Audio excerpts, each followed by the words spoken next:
comme on l'a mentionné, on parle aujourd'hui du CRM au cœur de la transformation numérique des OBNL. Donc, déjà, je vais me présenter. Donc, moi, je suis Béatrice Boudreau, directrice des opérations chez Eudonet Canada. Mon histoire avec Eudonet remonte à il y a plus de 10 ans. Donc, au départ, j'ai commencé à Montréal en tant qu'analyste d'affaires, 2 années. Ensuite, je suis allée en France pour 4 ans, chef de projet, directrice de projet avec des clients français, belges, suisses également. Et bien, je suis revenue au Québec, ça fait 5 ans en tant que directrice de projet. Et puis, tout récemment, directrice des opérations chez Eudonet Canada, puisqu'on grandit. Donc, on a ouvert ce poste. Parcours un peu atypique académique. Moi, j'ai fait des études en génie physique à Polytechnique Montréal, 1 année dans une école de théâtre professionnelle avant de retourner à la maîtrise en génie avec technologie de la santé et gestion de projet. Donc, c'est là où j'ai été happée par la gestion de projet et les TI. Donc, c'est depuis ce moment-là que l'histoire continue. Et Eudonet, pourquoi l'alliance se fait bien? C'est vraiment par nos marchés, les fondations, les associations professionnelles, les ordres. Donc, comme Michael va le mentionner aussi, c'est vraiment ce qui donne un sens au quotidien. Et aussi, ce qui me passionne, ben, c'est l'agilité, l'approche lean, optimiser les processus pour servir nos clients et mes collègues. Donc voilà pour ma petite histoire à moi. Et Michael Novik, donc directeur général. Ouais, merci Béatrice. Donc enchanté d'être parmi vous aujourd'hui. Donc pour ma part, donc je suis directeur général de Donet au Canada depuis maintenant bientôt 13 ans. Donc pareil, une histoire d'amour qui dure. Pour ma part, j'ai eu aussi la chance d'intervenir plusieurs fois dans ces séries découvertes. Et d'ailleurs, j'en profite aussi pour remercier Espace OBNL pour tout le travail justement d'animation, de partage de connaissances qu'ils apportent. Parce que c'est vraiment toujours un plaisir d'être parmi vous. Moi, de mon côté, bah, sans rentrer dans tous les détails, ce qui est clair, c'est que aujourd'hui, ma fierté, c'est justement de porter l'ambition qu'on a chez Odonet, de servir les OBNL de tout type, associations professionnelles, ordres, fondations, organismes culturels, et de leur proposer en fait une plateforme qui soit performante et adaptée à vos besoins. Et globalement, moi, ce qui m'anime au quotidien, bah, c'est vraiment de travailler avec des équipes hautement performantes et surtout qui partagent notre raison d'être, à savoir de vraiment aider les organisations à se consacrer à leur mission et à développer une connexion unique à l'autre. Donc ça, c'est un point qui, pour nous, est hyper important parce que, comme vous le voyez, on a fait le choix en fait de pouvoir en fait aider non pas travailler avec des entreprises privées, même si on n'a rien contre les entreprises privées, mais vraiment de faire le choix de se spécialiser auprès des organisations à but non lucratif, avec pour but vraiment de mettre des outils informatiques, une plateforme CRM à leur service pour vous aider en fait à gagner du temps et puis à vous concentrer sur vos missions. Puis on va le voir juste après. C'est pas forcément se concentrer sur ces missions aujourd'hui en tant qu'OBNL, c'est pas forcément simple, notamment par rapport au contexte. Patrice peut peut-être revenir en arrière un petit peu. Ah, Et, pardon. et l'autre objectif de développer une connexion unique à l'autre, bah, c'est le fait également d'être en capacité, comme vous travaillez avec des membres, avec des donateurs, avec des bénévoles, d'être en capacité à vraiment développer leur engagement au niveau de vos façons de communiquer avec eux et donc qu'ils soient engagés auprès de votre cause. On le fait, comme on le voit dans cette diapositive, on fait ça auprès d'organismes de toute taille. Pareil, tu peux revenir en arrière. Ah. On le fait auprès Je d'organismes de... challenge Michael. C'est ça. Béatrice veut que j'aille plus vite. Non, non. On le fait auprès d'organisations de toute taille. On a des clients assez importants comme l'Union des artistes, l'Ordre des psychologues du Québec ou encore l'OACIQ. Mais on a aussi des clients de beaucoup plus petite taille qui ont quelques employés, parfois un, trois employés dans la permanence, comme la Fondation de l'hôpital Jean Talon, du Cégep de Victoriaville, Allergie Québec. On a des clients aussi, des clients très fidèles, très anciens comme Diabète Québec, qui a été peut-être notre troisième client en 2009, qui nous a rejoints. Et quand on parle de transformation numérique avec ces clients-là, on parle aussi d'une transformation numérique justement sur du long terme. Et donc on verra ensemble que bah, c'est sûr que c'est des choses que ça se fait une étape à la fois. Et avant de rentrer dans le vif Oui, du et sujet, peut-être, Michael, si tu me permets, donc vas-y, vas-y, bien je vais sûr. juste ajouter que on a préparé ce webinaire avec cette centaine de clients-là en bagage, cette centaine d'expériences projets-là, où vous nous avez aussi appris, les fondations, les associations, les OBNL nous ont aussi appris à améliorer nos pratiques de travail. Donc, c'est vraiment en ayant en tête cette expérience qu'on a préparé ce webinaire. En effet. Et justement, bah, avant de peut-être rentrer dans le vif du sujet, je pense que quand on parle de transformation numérique, et notamment auprès des OBNL, on est obligé de prendre en considération le contexte actuel. Et moi, pour vous partager quelque chose, et on peut passer à la prochaine slide. Pour vous partager ça, en fait, il y a quatre lettres qui m'animent quotidiennement, mais me hantent aussi un peu. Je sais pas pour ceux qui sont déjà connaissants de ce concept, mais c'est VUCA en fait. VUCA, c'est l'acronyme pour volatilité, incertitude, complexité et ambiguïté. Et je trouve que ça a jamais été aussi actuel. Mettons que depuis la Covid, déjà ça a été, ça a pas été simple, mais mettons qu'aujourd'hui, euh, manager une organisation, animer également des équipes, dans ce contexte-là, ça représente un défi qui est important. Et nous qui travaillons beaucoup auprès d'organismes comme les vôtres, on se rend compte justement de l'impact que ça peut avoir pour les OBNL. Quand on parle de volatilité, bah, souvent on va parler notamment de fluctuation des financements, et je pense qu'on est à un niveau de fluctuation de financement aujourd'hui qui est probablement sans précédent. C'est aussi rattaché à l'incertitude. L'incertitude, bah, le contexte économique, le contexte politique, qui rend aussi de plus en plus difficile bah, la compréhension, mais aussi la représentation des intérêts des membres, mais aussi qui peut insécuriser les donateurs dans leur capacité à donner et à se projeter dans le futur. Et la complexité, bah, elle est déjà liée à cette logique de volatilité et d'incertitude, mais c'est également bah, le fait qu'on est dans un environnement qui est de plus en plus complexe. On a des lois, par exemple, qui encadrent la protection des données. On peut être victime de cyberattaques et malheureusement, les OBNL sont pas exclus de ces cibles-là. Et puis tout ça, en fait, ça amène aussi de l'ambiguïté. Et l'ambiguïté, c'est quoi, globalement? Ça devient de plus en plus difficile de prendre au quotidien des décisions qui soient éclairées. Et en fait, bah, pour moi, ces éléments-là, ils ont un impact assez fort, c'est que ça menace finalement bah, la survie de nos organisations, de vos organisations, ou à minima, et c'est pas des moindres, votre capacité à vous consacrer à votre mission. Et c'est là qu'on se retrouve un peu face à deux choix. Deux choix. Évidemment, il y en a un qui est plus facile que l'autre. Le premier choix, c'est on se décourage et on subit. Et vous vous doutez bien que c'est pas le choix qu'on va proposer aujourd'hui. Et il y a un deuxième choix, mais qui est un peu plus forcé parce que c'est pas forcément aussi naturel. C'est la logique de résilience. Et la résilience, en tout cas personnellement pour moi, c'est d'être en capacité de faire cet effort dans une situation aussi instable, d'arriver à voir face à ces menaces où peuvent se trouver les opportunités et comment finalement on peut reprendre de la drive par rapport à ça. Donc, quand on parle d'opportunités, évidemment, pour les OBNL, il y a plein d'outils qui vont pouvoir exister, mais pour se concentrer plutôt sur les éléments qui nous concernent aujourd'hui, je pense que là où ça commence à devenir intéressant, c'est que face à la volatilité, il y a un enjeu de diversification des revenus pour les OBNL, et c'est un enjeu sur lequel il y a des contributions qui peuvent être faites. Face à l'incertitude, il y a deux mots qui me paraissent importants, c'est bah, rester dans une logique d'investissement et de productivité. Des fois, c'est un peu un gros mot quand on parle aux OBNL en productivité, mais dans la vraie vie, bah, quand les financements se tarissent, il faut qu'on s'assure d'améliorer la productivité pour continuer à assurer le service et à assurer les missions pour lesquelles bah, on travaille au quotidien. Et puis enfin, face à la complexité et face à cette ambiguïté-là, là, il y a un sujet qui pour nous nous anime beaucoup, c'est comment est-ce qu'on se dote et comment est-ce que vous pouvez vous doter d'outils structurés qui vont mettre la donnée au cœur de vos processus décisionnels pour justement faciliter la prise de décision. Et c'est là qu'en fait on se rend compte qu'intervient la transformation numérique, qui est plus juste un nice to have, mais qui devient vraiment une nécessité stratégique pour aller chercher ces objectifs-là. Donc c'est vraiment dans ce contexte où vous devez innover dans vos fonctionnements, vous repenser en tant qu'organisation, qu'on va voir en quoi est-ce que la transformation numérique et la mise en place d'un outil CRM, ça peut être un outil, et clairement pas le seul outil, mais en tout cas un outil qui peut être aidant et structurant pour répondre à ces enjeux.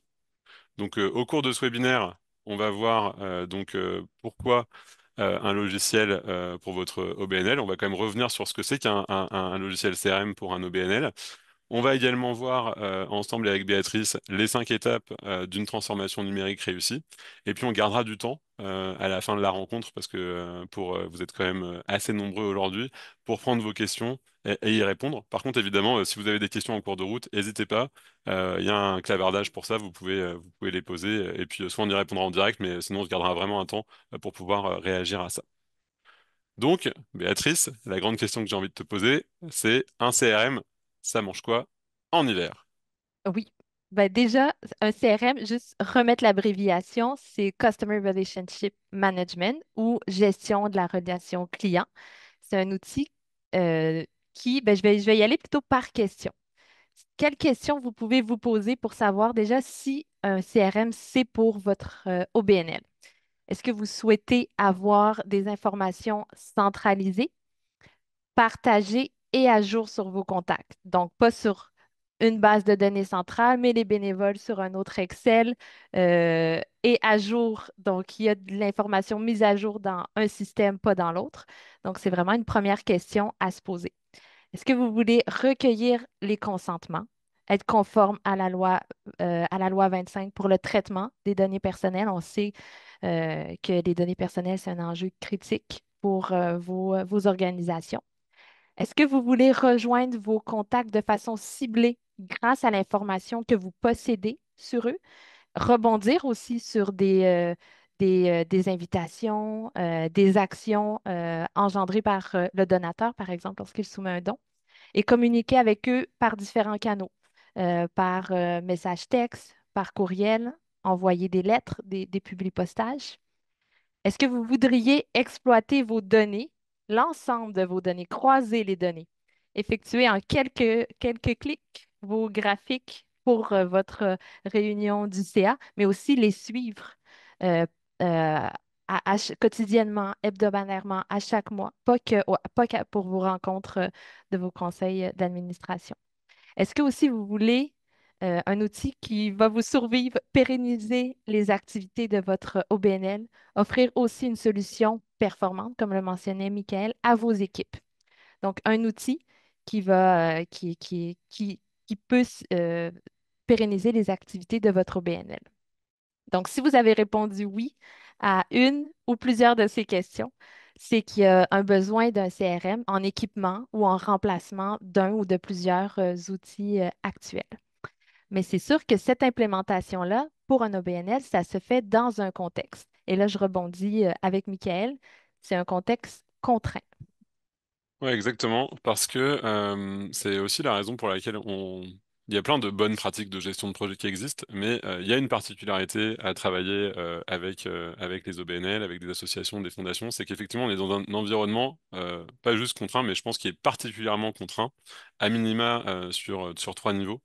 La première chose, c'est qu'on est dans un cadre budgétaire qui est forcément assez limité, et donc tout l'objectif que nous allons avoir et que vous allez avoir, ça va être de se dire comment est-ce que je fais au mieux avec le budget dont je dispose, comment est-ce que je maximise en fait le retour sur investissement par rapport à ça. Deuxième élément qui est très particulier aux OBNL, c'est que c'est assez rare que vous ayez des ressources que vous soyez en capacité de dédier à ce type de projet-là à 100%. Donc très souvent, vous allez avoir des ressources humaines qui vont travailler en partie sur le projet, mais qui vont aussi continuer à assurer les tâches au quotidien. Et là, ça prend, on le reverra ensemble après, mais c'est sûr que ça questionne, un, le moment de faire ce genre de projet-là, et deux aussi, bah, le leadership organisationnel, à savoir, vous en tant que leader, comment est-ce que vous arrivez à prendre les décisions pour donner du temps aux personnes clés dans votre organisation pour mettre en place ce type de projet, qui sont encore une fois un investissement, donc qui forcément vont prendre du temps, mais vont aussi apporter derrière des bénéfices intéressants. Troisième élément, et ça c'est très variable d'une organisation à une autre, c'est la maturité numérique de votre organisation. À quel point est-ce que vous êtes déjà passé dans ce type de projet-là? Quel est votre niveau d'équipement actuel? Parce que la majorité des organisations sont aujourd'hui quand même équipées. Et puis, bah, justement, en fonction de ça, où est-ce que vous pouvez vous rendre? Et nous, on y reviendra, mais mieux vaut une méthode des petits pas plutôt que de viser très grand, très haut tout de suite, parce que c'est généralement, dans cet environnement contraint, quelque chose qui est difficile. Et puis enfin, un élément que vous devez aussi vous poser comme question, c'est quelle est votre ambition initiale et puis quelle est votre ambition aussi finale par rapport à ce type de transformation numérique. On ne fait pas de la transformation numérique pour faire de la transformation numérique, on fait de la transformation numérique parce que vous avez des objectifs d'affaires que vous allez vouloir aller chercher et en ça, vous allez utiliser la transformation numérique comme un moyen pour aller chercher ça. Ouais. Et Donc donc, en fonction, pardon. ouais, je te vole ta transition, Michael. Donc, en fonction de l'ambition et de la taille du projet, il va y avoir, avec nos équipes, trois typologies de projets, trois méthodes projets. Mais je laisse quand même Michael les présenter. Donc, l'approche projet, nous, on va la construire et même de manière générale, là, avec un partenaire que vous sélectionnerez. L'approche projet va varier selon l'ambition du projet. Ouais, mais tu as bien raison de parler de construction parce que je Mhm. pense que quand on parle de l'approche projet, en fait, si on veut, on peut très rapidement faire l'analogie avec l'achat d'une maison ou d'un condo, dépendant où vous êtes situé.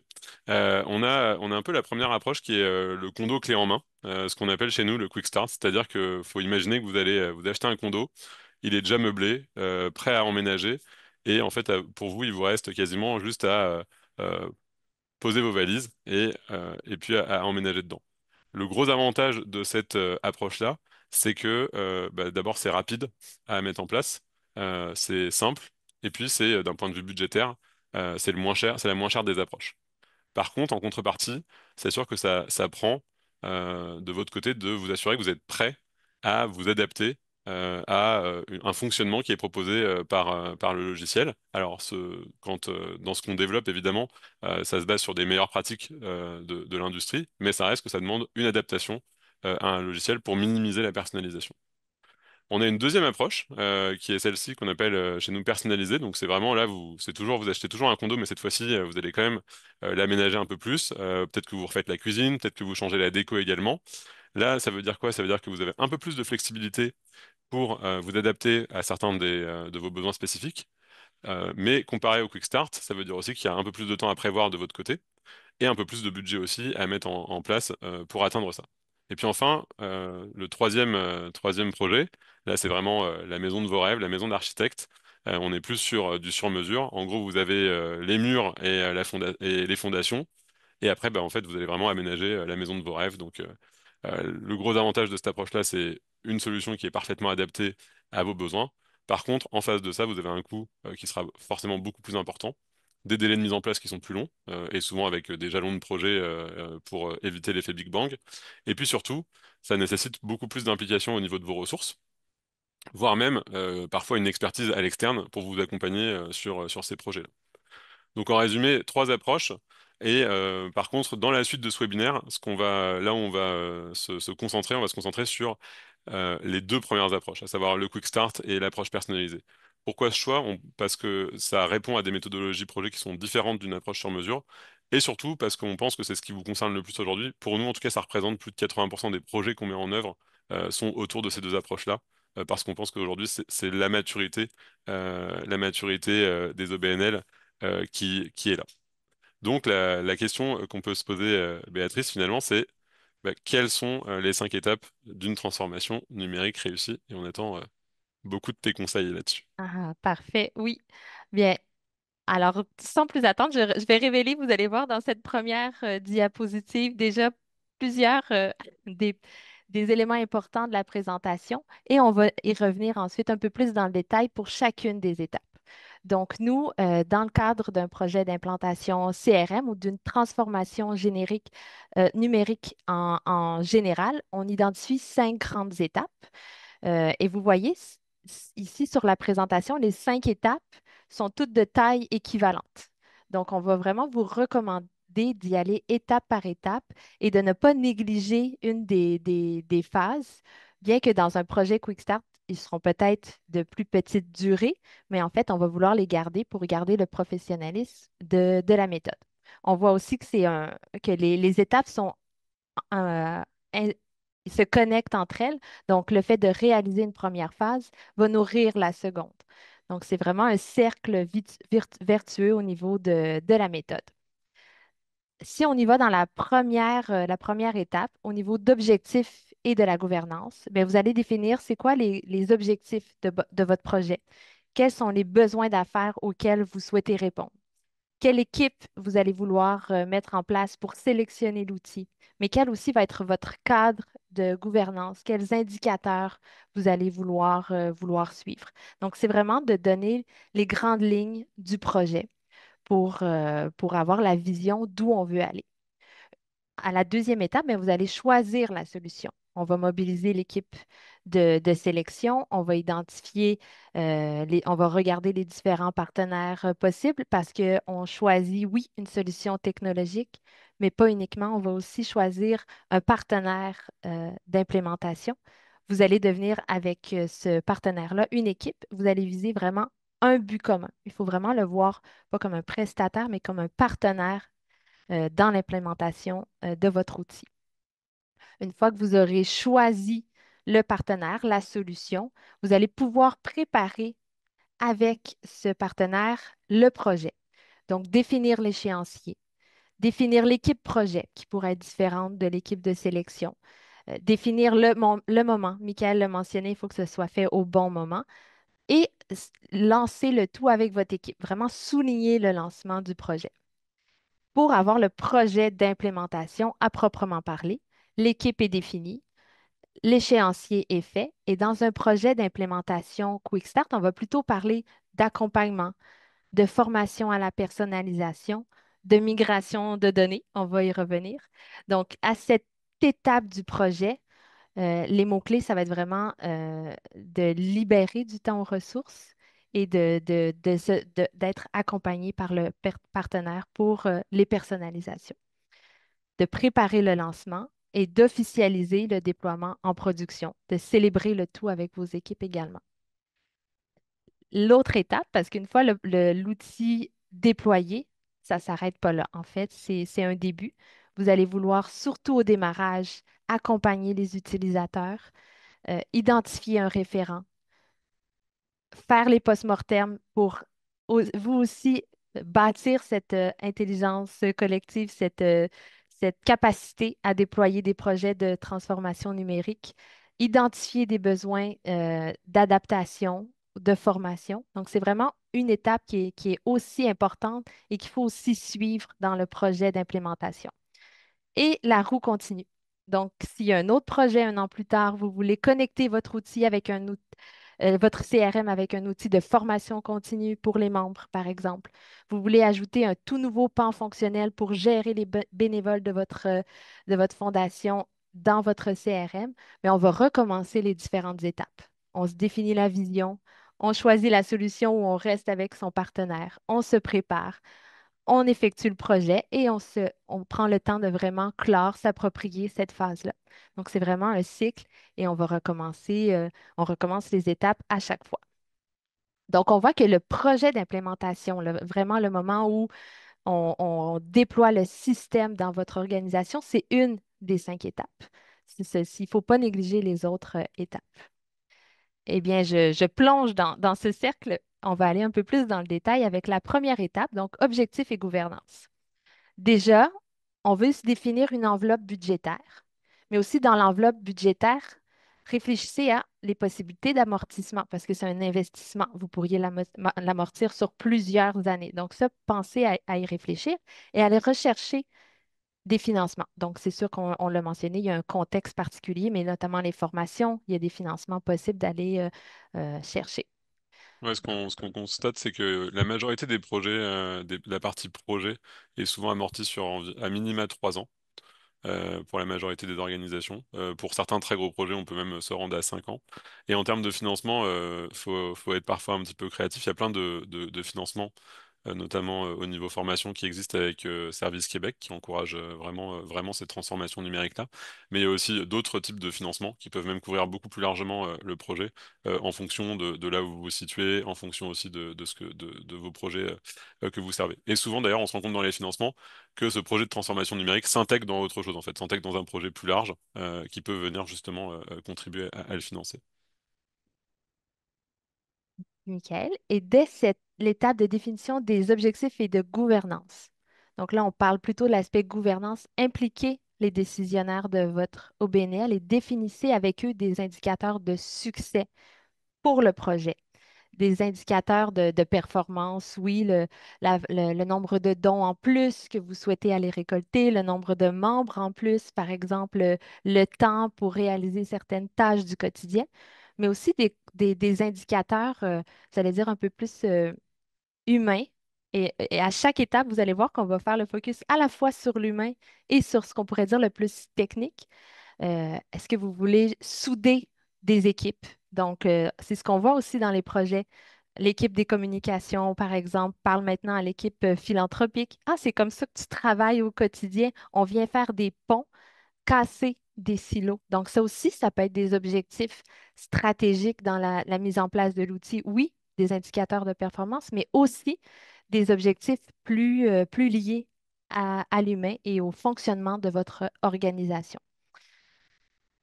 On va attitrer l'équipe pour définir la liste des besoins, le formaliser dans une charte projet. Ça peut être aussi un fichier Excel. Et pour après évaluer les solutions qui vont répondre aux besoins que vous aurez identifiés. On va vouloir sonder le terrain, les utilisateurs, et on va les appeler clients, mais vos donateurs, vos membres, vos partenaires, c'est quoi leurs besoins? C'est quoi les opportunités là où il y a des pertes de temps, là où, au contraire, on voit des bonnes pratiques d'une autre fondation, d'une autre association. Donc, vous êtes au courant de ces opportunités-là. Nous aussi, on peut en proposer, les partenaires peuvent en proposer, mais vous aussi, en échangeant avec d'autres BNL, vous pouvez en identifier. Une fois que vous avez fait ce sondage, pris le pouls du terrain, mais vous allez vouloir formuler vos objectifs qui s'inscrivent dans vos besoins d'affaires et identifier leurs priorités. Donc là, qu'est-ce que must have, should have, nice to have, qu'est-ce que vraiment vous avez besoin, qu'est-ce que vous devriez avoir et qu'est-ce qui serait bien. Donc, dans votre grille de besoins, venez leur mettre une priorité. Et au-delà de tout ça, allez, si vous pouvez, les ordonner en fonction de la valeur ajoutée et de la cohérence avec la vision que vous avez du projet. Donc, ce sera plus facile ensuite, lorsque vous passerez à l'autre étape de sélection, de venir mettre la ligne sur ben, par rapport au budget que j'ai, à la réalité terrain, où est-ce que je dois trancher dans les développements ou pas les développements, mais dans la solution. Si c'est bien ordonné, ça sera plus facile pour vous de prendre la décision. Et on nomme que la gestion du changement, ben, ça démarre dès cette étape-là parce que vous avez impliqué vos décisionnaires, vous avez impliqué vos équipes, potentiellement aussi vos clients. Donc, c'est vraiment dès maintenant le projet démarre, que le changement démarre. Et donc, le livrable de cette fin d'étape-là, ça va être un cahier des charges avec des besoins d'affaires que vous aurez priorisés et un cadre de gouvernance. C'est quoi mon enveloppe budgétaire? C'est quoi mes indicateurs? Et une équipe identifiée pour la sélection. Donc, on voit vraiment les deux plutôt liés à la technologie, plutôt liés à l'humain. Je pense que c'est un point important parce qu'effectivement, on recommande, on n'est pas nous à cette étape-là, hein, c'est plus qu'on est, Oui. c'est vous qui allez le gérer. Par contre, c'est vrai que même si c'est un cahier des charges succinct, c'est quand même important que vous ayez fait ce travail-là parce que ça vous permet de savoir où vous voulez aller et puis, comme on en parlait tout à l'heure, de prendre en considération les contraintes que vous avez également. Et du coup, pour la suite, ça va être très aidant par rapport au niveau d'attente que vous allez pouvoir définir et donc forcément au niveau d'exigence que vous allez pouvoir demander aux potentiels partenaires qui vont pouvoir présenter leurs solutions. Ensuite, on passe à la deuxième étape. Donc, on revoit nos différentes étapes, le choix de la solution et du partenaire. Donc, on mobilise l'équipe qu'on avait identifiée à l'étape précédente pour le choix de l'outil. On va identifier les grands critères qu'on veut mettre en place pour choisir l'outil. On va aussi leur donner un poids, un pourcentage pour donner une note globale après au prestataire, même si en bout de ligne, vous pourrez aussi ajouter un aspect plus subjectif à, à, à l'issue de l'ensemble des présentations des différents partenaires. Mais c'est bien d'avoir une base pour la grille d'évaluation. Ça facilite le choix aussi et les échanges entre vous sur le choix des différents partenaires des différentes solutions parce qu'on a réfléchi à l'avance, c'est quoi nos critères importants. Demander des démos. Une image vaut 1000 mots, ben, une démonstration vaut 10 000 mots. C'est important pour vous projeter vos équipes. On l'a mentionné déjà, je pense, à 4 reprises. On le redit ici. C'est pas que la technologie, c'est aussi le partenaire que vous allez choisir. Est-ce que vous parlez le même langage? Ça va vous faire gagner du temps aussi en phase projet. Si le partenaire a une compréhension de votre quotidien, du marché aussi, des bonnes pratiques. Demandez pas que des démos, demandez des réponses. Si vous avez aussi des questions qui demeurent, demandez pourquoi pas une autre démo. Donc vraiment, c'est le moment de ne plus avoir de doute sur votre choix, de demander des réponses aux questions que vous pourriez avoir. Ouais, et puis pour peut-être apporter, faire du pouce à ça, parce que des fois vous pouvez dire est-ce que c'est tannant ou de poser ces questions-là pour le ou les potentiels partenaires, mais en fait en vrai nous de notre côté, comment on le voit, pour vous donner plus notre vision des choses, c'est que plus on a discuté de certains sujets, et plus on élimine des inconnus dans le projet en fait. Donc plus c'est sécurisant en fait pour tout le monde par rapport à ça. Ça n'empêche qu'il peut toujours demeurer des non-dits, des zones grises qui se traitent en cours de projet, mais en fait plus il y aura eu les questions qui ont été posées en amont, et en fait plus on est en anticipation plus les chances que le projet se déroule bien sont fortes par rapport à ça. Mhm. Et par rapport à ces discussions-là, par rapport à ces démonstrations-là, par rapport à l'analyse que vous avez faite du marché, vous pourriez devoir revisiter, ajuster des objectifs ou plutôt des processus d'affaires parce que peut-être que la solution va vous permettre d'atteindre le besoin, mais peut-être pas de la manière dont vous le pensiez. Donc, c'est vraiment important à l'issue de tout ça, ben, de se dire, est-ce que mes objectifs vont être atteints par la solution? Donc, on va pouvoir aussi revisiter certains objectifs et processus d'affaires, mais comme on les a priorisés déjà à l'étape préalable, le choix va être d'autant simplifié.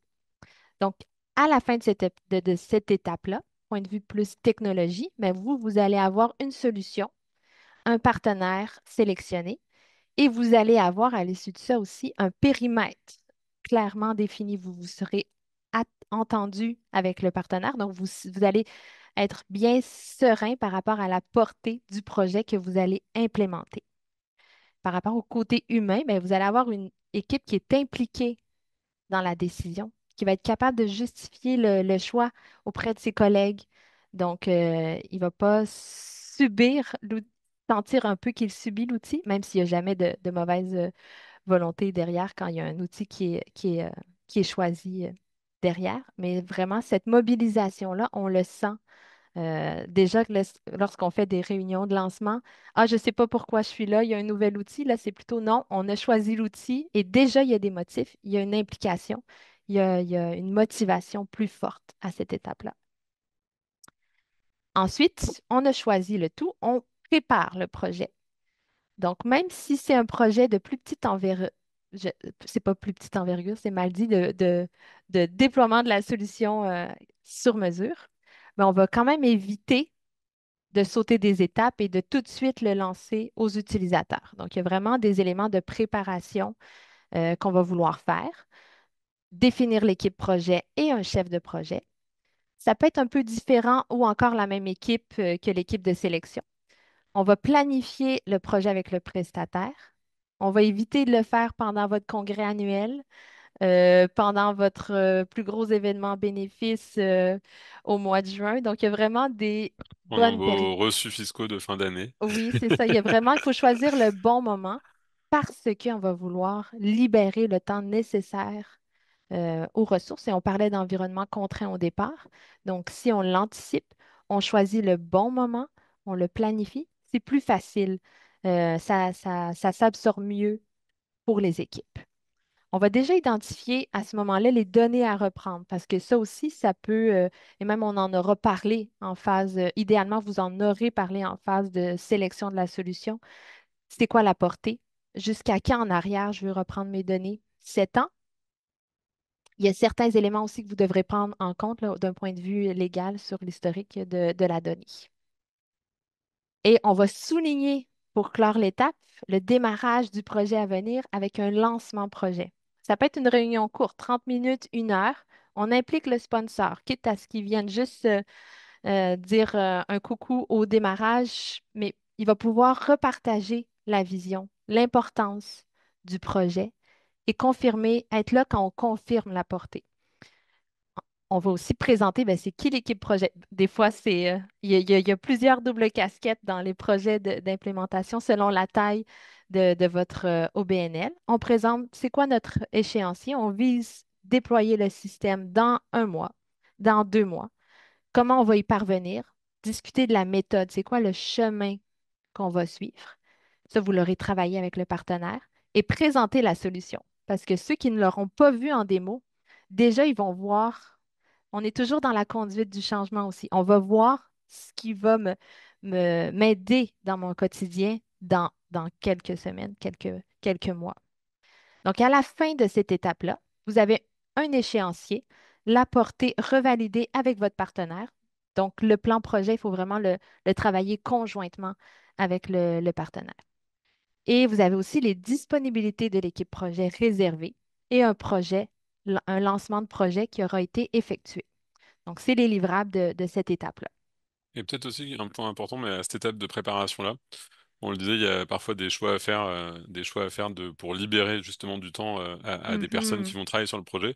Donc, faut pas, je pense, avoir peur d'un moment de se dire à quoi est-ce que vous renoncez, parce que tout choix est un renoncement. À quoi est-ce que vous renoncez pour être en capacité justement de libérer suffisamment de temps pour que ce projet se déroule bien. On veut pas voir le projet trop gros, mais on veut pas le voir non plus trop petit par rapport à ce que ça demandera comme effort, que ce soit en termes d'implication des équipes, mais aussi en termes d'appropriation et de gestion de changement. Exact. Et on arrive, merci Michael, à la phase projet. Donc, demander à être un accompagnement dès le départ à la prise en main de la solution, mais cibler vraiment au démarrage les fonctionnalités natives, déjà que vous pourrez personnaliser, parce que peut-être que dès le départ, vous ne voulez pas tout connaître, mais vous voulez connaître ce que vous voulez personnaliser comme modèle de courriel, comme formulaire pour devenir membre ou pour faire un don. Donc, dès le départ, demandez à être accompagné pour viser l'autonomie ensuite dans les personnalisations. Ensuite, rester concentré sur les fonctionnalités natives, parce que c'est sûr que si à ce moment-là, on étend la portée parce que c'est disponible dans l'application, sauf si vraiment c'est réarbitré, hein, on peut être agile, mais on pourrait dévier de la vision, de l'objectif du projet. On va aussi déjà là identifier les actions autour du CRM et qui doit les effectuer. Sur votre site web, il y a des liens vers le formulaire à changer, pour l'inscription à l'infolettre à changer. Qui le fait? Est-ce que j'ai accès à ça? Est-ce que je dois contacter déjà mon autre partenaire qui gère mon site web? Donc déjà, dans le projet, tôt anticiper la disponibilité de ces personnes-là. Et ben, réserver du temps pour le transfert de données. Prévoyez une itération, un contrôle pour valider et demander des conseils aux partenaires. Donc, n'hésitez pas à poser des questions parce que c'est vraiment le cœur de votre plateforme. Derrière une donnée, ben, c'est un contact, c'est un donateur, c'est une histoire qui permet de mieux construire des relations avec lui. Donc, la donnée, c'est important.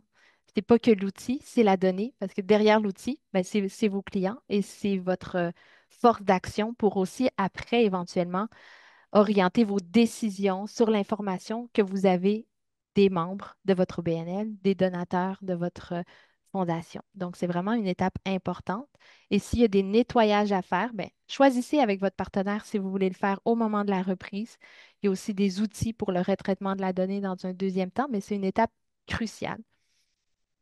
Et je pense aussi qu'un point qui est intéressant par rapport à la donnée, et que vous pouvez aussi valider en amont, c'est aussi que il y a quand même il y a pas tant de logiciels qui sont dédiés aux organismes à but non lucratif. Donc souvent, ça se peut que votre partenaire il ait déjà de l'expérience sur de la migration de données qui provient Mhm. d'un autre système. Et nous, l'approche qu'on a même par rapport à ça en général, c'est de se dire qu'un système qui revient souvent, ben, en fait, on va même quasiment standardiser la migration de données pour essayer justement de faciliter ce processus. Donc ça reste toujours un point qui est fondamental. D'ailleurs, c'est ça qui est un peu le fun dans tout ce qui est quick start ou solution un peu personnalisée, c'est que le focus, il est vraiment autour de s'assurer que la donnée transige bien vers la nouvelle solution. Et puis évidemment, comme le disait Béatrice, s'assurer que la gestion de changement, les utilisateurs sont en capacité de prendre en main rapidement la solution. Et Ce qui est une bonne transition vers le former les utilisateurs. oui, exactement. Ben justement, former les utilisateurs au bon moment. Je dirais que le bon moment, c'est aussi une fois qu'il y a de la donnée d'intégrer. euh, donc, pas trop tôt non plus. Donc, les utilisateurs finaux, pour qu'on puisse vraiment faire déjà les recherches, les graphiques avec la donnée existante pour voir les bénéfices perçus rapidement. Donc, pas trop tôt parce que justement, on ne comprend pas comment ça se fait qu'il n'y a pas toutes mes données, que j'arrive pas à faire mes graphiques. On n'a pas validé le transfert, mais pas trop tard, pas trop tard non plus pour après la mise en production. On veut éviter de former les gens une fois que l'outil est lancé. On veut le faire en amont du déploiement officiel. Ouais, puis je pense que c'est un bon point parce que c'est un peu on disait tout à l'heure, on a aussi au fur et à mesure, à chaque projet, on continue d'apprendre et d'essayer d'améliorer les méthodes.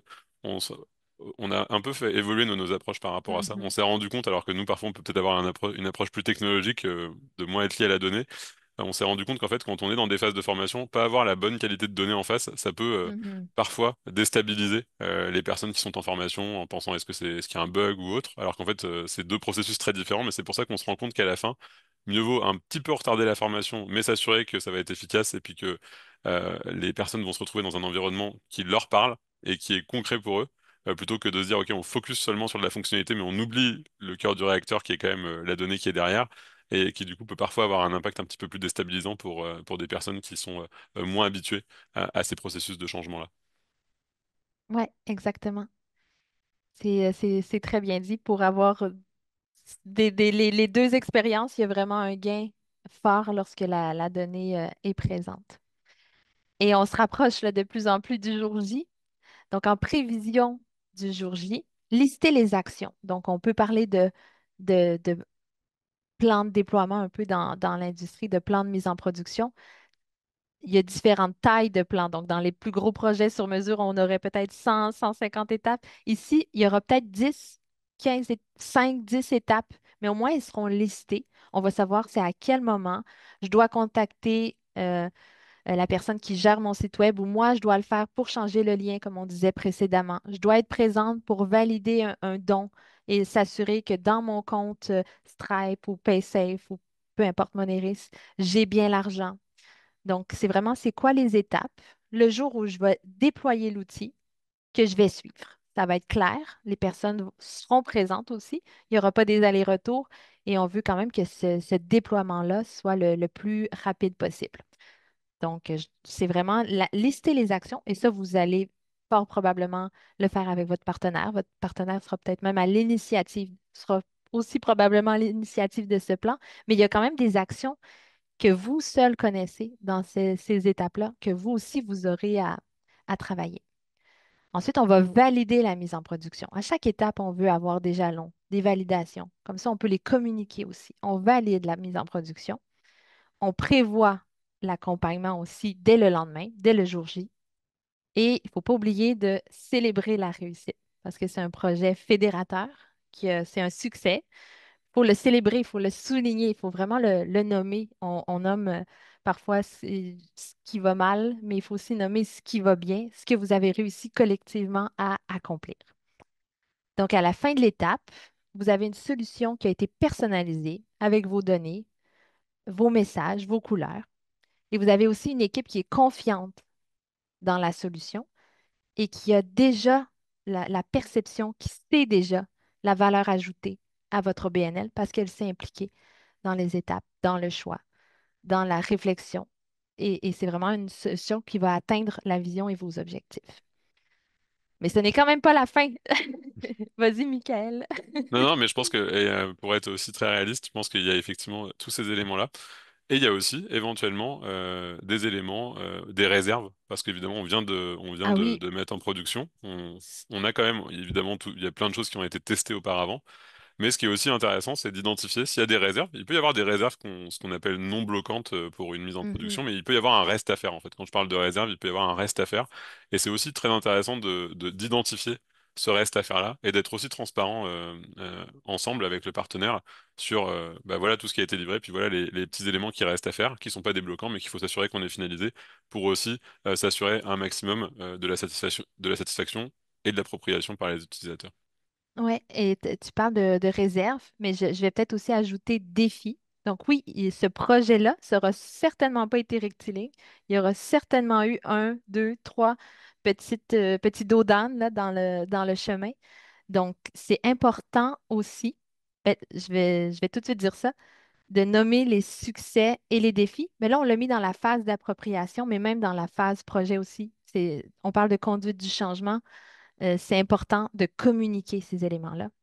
Et pourquoi pas de le dire aux utilisateurs parce qu'eux ne l'ont pas vécu. Ils sont pas, s'il y a deux, trois autres personnes qui n'ont pas encore utilisé l'outil le jour du déploiement, vous pouvez leur dire, moi, j'ai trouvé ça difficile, faire mes recherches, ça m'a frustré, je vais t'aider. Donc là, on parle d'entraide, on va pouvoir, de communication, de gestion du changement. Ça ne sera pas un long fleuve tranquille. Ça ne sera pas non plus des grosses mers rouleuses, mais il faut quand même être vigilant et communiquer par rapport à ça parce que c'est normal. Vous allez aussi vouloir, dans la phase d'appropriation, une fois l'outil déployé, nommer un référent de la solution. Ici, j'ai mis un, mais ça peut être deux. Si vous avez des questions sur faire des fils, des graphiques, des exports, ces marques. Si vous avez des questions sur comment gérer vos dons ou vos memberships, ben, c'est Marie. Donc, vous pouvez nommer des référents. Eux, ils vont faire vivre aussi les processus. Ils vont aussi être le point de contact vers le support client de votre partenaire. Et Peut-être des... peut-être un des points essentiels aussi, c'est que le référent, il aura aussi, ou le ou les référents, ils ont aussi un objectif, c'est de réussir à faire vivre la solution. Parce Mhm. que il y a quelque chose qui est assez particulier, c'est que là, on a parlé d'une transformation, donc vous avez été dans un processus de changement. Là aussi, le processus de changement, c'est pas forcément naturel, hein. L'humain, s'il y a bien quelque chose qui changera pas, c'est que l'humain aime pas trop changer quand même. Mais rendu que vous êtes live, bah souvent il y aura une petite tendance à se dire bon bah maintenant que je suis rendu live, bah là je veux rester avec ce que j'ai. Or c'est justement ce qu'on, enfin en tout cas une des bonnes pratiques, c'est justement d'avoir quelques personnes en interne qui sont capables de stimuler aussi le fait de de continuer à faire évoluer la solution. Parce que forcément votre organisation, vos stratégies, elles vont évoluer avec le temps. Il faut pas que ce qui était un accélérateur à un moment donné avec la mise en place d'un nouveau projet, ça devienne derrière un frein parce que ça aurait pas évolué relativement à votre stratégie d'affaires. J'ajoute à la phase d'appropriation, faites des bilans. Encore une fois, ça peut être une rencontre de 30 minutes, d'une heure, mais faites le bilan de ce qui a bien été, ce qui a moins bien été, des idées que vous auriez pour un prochain projet de transformation numérique en équipe. Remontez-le à la gouvernance projet qui aura été impliquée aussi tout le long du projet. Et aussi, faites le bilan avec votre partenaire parce que s'il y a un autre projet à venir, ben, faut aussi apprendre continuellement à travailler avec ses partenaires parce que lui aussi souhaite s'améliorer et progresser. Donc, c'est vraiment des bilans internes, mais aussi avec le partenaire qu'on souhaite faire. On va vouloir maximiser les fonctionnalités existantes. Donc, pour vraiment exploiter au maximum l'outil et maximiser l'adoption aussi. Et s'il y a des nouveautés, bien en profiter, comme le mentionnait très bien Michael juste auparavant. Donc, à la fin de cette étape-là, vous avez fait un post-mortem, point de vue technologie avec votre prestataire et vous avez opérationnalisé le projet, donc le passage au soutien technique à l'équipe support. Et côté plus humain, ben vous aussi, vous avez fait un post-mortem à l'interne. Vous avez nommé un référent qui est à l'écoute des besoins d'accompagnement ou d'évolution. Donc ça, c'est vraiment la fin d'une étape qui n'en est pas une fin finalement, puisque c'est un outil qui continue à vivre. Donc là, ici, on revoit un peu les grands messages clés qu'on a dit tout au long du projet. Donc, on fait un choix adapté aux contraintes de l'organisation. On met la technologie sur le même pied d'égalité que l'humain. Donc, il faut vraiment en voir, c'est un projet technologique et de transformation numérique. Donc, Ça implique vraiment les deux aspects. Donc, par rapport à ça, on va vouloir soigner la gestion du changement, les communications, l'accompagnement. On prend les pas de recul nécessaires à chaque étape pour garder la vision du projet et l'atteinte de nos objectifs. Et on vous dirait de ne pas sous-estimer le projet, de ne pas le surestimer. Donc, l'idée à l'issue de tout ça, c'est oui, d'être résilient, comme le mentionnait Michael, mais aussi de vous faire confiance. Votre OBNL est capable, vous avez des gens compétents, mobilisés, impliqués. Donc, vous êtes assurément tout à fait capable de mener une transformation numérique. Nous, pour parler peut-être de nos clients par rapport à ça, nous, ce qu'on trouve aussi le fun de travailler avec, justement, dans le domaine des OBNL, c'est que globalement, les OBNL, vous êtes pas, il n'y a pas de concurrence entre vous. Il y a beaucoup plus une communauté de pratique. Donc, c'est sûr que la majorité de nos clients, ils sont hyper ouverts, en fait, à échanger, à discuter. Là, on trouvait que c'était bien enfin, nous, on voulait vous partager notre vision parce qu'on trouve que c'est aussi important que vous puissiez voir quelles sont les étapes. Encore une fois, on aurait pu faire une démonstration de nos solutions, mais aujourd'hui, on voulait vraiment pas faire. Ce qu'on se rend compte, c'est que l'humain est important, la gestion du projet est importante et au moins aussi importante que le choix de la solution technologique. Puis souvent, on se concentre beaucoup sur la solution technologique au moment du choix, mais dans la vraie vie, quand on se retrouve à mettre en place, c'est vraiment l'humain qui fait la mise en place. Alors Mhm, évidemment, vous voulez pas une solution qui est buggée, hein, c'est sûr, mais à la fin de ça, c'est quand même beaucoup de l'humain. Donc oui, il peut y avoir, bah nous, quand on met en place des projets, c'est ce qu'on partageait, surtout quand on est dans des cadres de quick start et de projets personnalisés à minima. On fait vraiment le focus avec nos équipes sur l'accompagnement de vos équipes. Ça, c'est la première chose.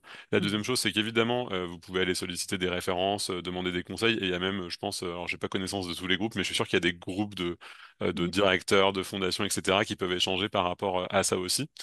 Et puis, même à la fin, il y a aussi bah, nous, on a évidemment un soutien technique qui est disponible pour vous accompagner. Quand il y a des questions, mais je sais aussi il y a plein de groupes informels qui se parlent entre eux ben, génial. des bons coups. Et nous, notre rôle, c'est aussi notre raison d'être, c'est d'animer cette communauté-là, donc d'essayer d'organiser dans l'année des événements qui regroupent nos clients pour qu'ils puissent, oui, découvrir nos nouveautés, mais aussi échanger entre eux sur les bons coups qu'ils ont mis en place, les défis, et puis les priorisations de développement. Mhm. Parce que, comme je disais, ça va évoluer. Donc ça, c'est hyper important. Alors, est-ce qu'il y a une question sur est-ce qu'on a un CRM à recommander? Bon, ben là, malheureusement, on va être un petit peu biaisé, mais on va recommander le nôtre. Mais en vrai, en fait, oui, bah, nous, évidemment, on est quand même assez convaincus de la valeur de nos solutions, notamment avec Edenet, CRM, et toute la plateforme qui s'en vient avec. Je pense que l'autre point, par contre, pour être un peu réaliste, ce qui est surtout important, c'est que vous choisissiez une solution qui soit adaptée à votre contexte. Si on revient Ah vraiment oui, sur l'idée de aussi la on vient aux maison, étapes exactes. aux Donc, étapes et à la maison, il faut mhm, que vous choisissiez la solution qui va bah, va répondre à vos enjeux. Et Béatrice l'a mentionné, aussi les équipes avec qui vous vous sentez à l'aise de travailler. Nous, on s'en rend compte tous les jours que au-delà d'avoir quelqu'un qui fasse une bonne gestion de projet, ça prend des équipes projet qui connaissent la réalité de votre réalité. Parce que vous n'aurez pas le temps de tout réexpliquer, parce que vous n'aurez pas envie de définir c'est quoi un reçu fiscal, vous n'aurez pas envie de définir c'est quoi un renouvellement de membership, fait que ça prend cette expertise-là parce que ça fait gagner du temps là-dessus. Fourchette de prix. Il y a une question sur la fourchette de prix. Quand on parle de Quick Start, notamment, on est sur des projets, on le mentionnait, qui sont à moins de 10 jours, moins de 10 jours de travail en général de notre côté. Donc on est souvent dans des budgets qui sont budgets d'implantation qui sont inférieurs à 10 000 dollars pour une mise en place. Mettons que ça sera difficile de faire un projet en moins de 5 000 dollars, mais on est sur des budgets qui sont dans ces eaux-là, entre 5 à 10. par Côté, contre, ce qui est aussi intéressant, c'est de réfléchir au budget sur 3 ans, par exemple. ouais. Donc, de réfléchir à l'accompagnement. Donc, oui, j'ai mon projet d'implantation, mais est-ce que j'anticipe que j'aurai besoin d'une journée, 2 journées d'accompagnement sur les années, 3 journées sur les années subséquentes? Donc, réfléchissez peut-être à une enveloppe d'implantation et aussi sur 3 ans, en plus de l'amortissement qui est possible. Donc, ça vous donne une vision peut-être un peu plus large de ce budget-là et ça permet aussi de se conforter de OK, je sais que j'ai une petite réserve euh, par rapport aussi au budget, mon enveloppe budgétaire sur les 2 prochaines années. Donc, c'est bien de réfléchir aussi budget d'implantation et amortissement ou, ou investissement à 3 ans. Et puis je pense qu'il y a un autre élément parce que c'est Sylvie qui partage ça, que l'idée de la grandeur des coûts, mais aussi le frein face à la gouvernance. C'est une super question parce que, et on en revient un peu au sujet initial, euh, il y a un mindset à avoir qui est que un- une transformation numérique, c'est un investissement. Donc, ce qu'il faut identifier, c'est évidemment un budget parce que, encore une fois, on est dans un environnement contraint. Mais au-delà du budget, c'est quoi le retour sur investissement? Mhm. Comment est-ce que je vais m'assurer que finalement, je vais avoir des ressources qui vont retrouver une disponibilité pour faire des actions qui ont plus de valeur ajoutée, pour contribuer à la mission de l'organisation. Je le dis en toute connaissance de cause, les organisations, il y a de plus en plus d'organisations qui se battent pour être financées et qui, du coup, en se battant pour être financées, finissent par passer beaucoup moins de temps à vraiment réaliser concrètement ce pour quoi elles sont financées. Donc c'est vraiment l'idée de la transformation numérique, encore une fois, c'est un des outils, hein, c'est pas le seul outil, mais c'est de réussir à vous libérer du temps pour faire autre chose. Donc oui, ça a un coût, mais il y a aussi des retours par rapport à ça. Quand on parle d'expérience pour les membres, d'expérience pour les donateurs, bah, il y a des choses qu'on peut très facilement mesurer, comme le taux de conversion de dons en fonction de l'expérience qu'on offre à ça. En interne, bah, dans vos organisations, avoir une base de données qui est performante, c'est aussi un facteur de rétention de la main-d'œuvre et du personnel. Donc c'est sûr que si vous avez beaucoup de turnover, bah forcément ça a aussi un coût. C'est pas forcément c'est un coût caché, mais ça reste un coût quand même. Donc je pense qu'il faut oui réfléchir budgétairement parlant, et puis surtout il faut avoir défini ses objectifs d'affaires Oui, pour voir exact. comment est-ce qu'on rentabilise en fait ce type de projet-là. Oui, donc c'est vraiment à cette étape-là d'objectif matérialiser tout ça. Donc, je passe une journée par semaine à faire ça et pas à faire d'autres tâches. Je perds X dons parce que les contacts n'arrivent pas à compléter une action. Donc, c'est vraiment important de mettre ces éléments-là, de bien les mettre par écrit. Comme ça, vous allez pouvoir suivre le retour sur investissement après, lorsque vous allez déployer le projet. C'est très intéressant ce que tu as mentionné, Michael. Il y avait une autre question qui était de savoir si on permet de faire un essai gratuit pendant une semaine. Oui, on peut organiser des essais gratuits.